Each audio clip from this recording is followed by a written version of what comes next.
Japan approves Web3 white paper to promote industry growth in the country. The document proposes more tax reforms, clearer accounting standards, and a DAO law. Japan's ruling Liberal Democratic Party's Web3 project team has published a white paper laying out recommendations for boosting the crypto industry in the country, which is part of Prime Minister Fumio Kishida's strategy of promoting technology, a project called Cool Japan. While other governments are looking to put regulation in place to protect consumers, Japan is trying to create a friendlier environment for crypto after firms began leaving for other jurisdictions because of heavy tax burdens. The Web3 project team has been bypassing the usual bureaucratic processes to formulate regulatory proposals for everything from NFTs to decentralized autonomous organizations. The cryptocurrency industry has been driven by early adopters, but it will shift to mass adoption from now on, Akihisa Shiozaki, Secretary General of the party's Web3 project team, said in an interview with CoinDesk Japan. Shiozaki pointed out that major companies in Japan have started to enter the market. Japanese mobile phone operator NTT Docomo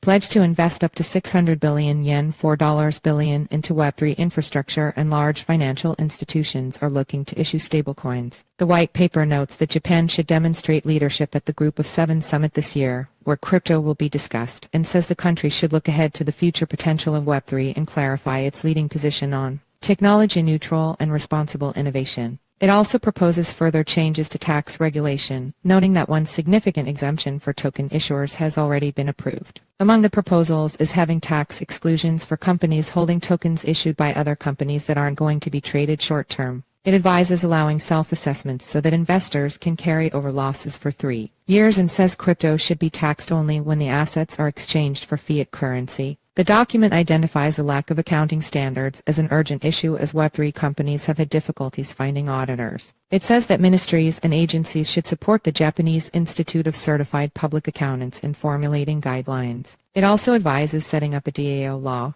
based on Japan's Godo Kaisha, a type of business similar to a limited liability company, and making changes to regulations under the Companies Act and the Financial Instruments and Exchange Act. The white paper notes that the screening process for tokens already in circulation is shortening, but reviewing new tokens issued by foreign entities remains slow. It advises making procedures more transparent so that issuers can present the information necessary for review. Japan passed a framework for regulating stablecoins last year. The new white paper stresses the importance of creating a process for stablecoin registration and establishing a self-regulatory organization. It also mentions developing proposals for yen-backed stablecoins. Large companies in Japan have shown interest in the Web3 industry. The white paper, however, says that approvals for banks and insurance companies entering the industry remain unclear, and says the government should lay out guidelines. On non-fungible tokens, the white paper proposes public-private partnerships to set guidelines on legal business models for fantasy sports services. It also recommends the public and private sectors work together to sort out data and NFT rights and consider ways for content holders to legally license NFTs. A Web3 minister should take charge of promoting policies and cooperation with other countries, according to the document. It says that Japan's digital agency will set up a related consultation desk for local governments and business operators. It also proposes the issuance of crypto visas to skilled workers and expanding the startup visa system.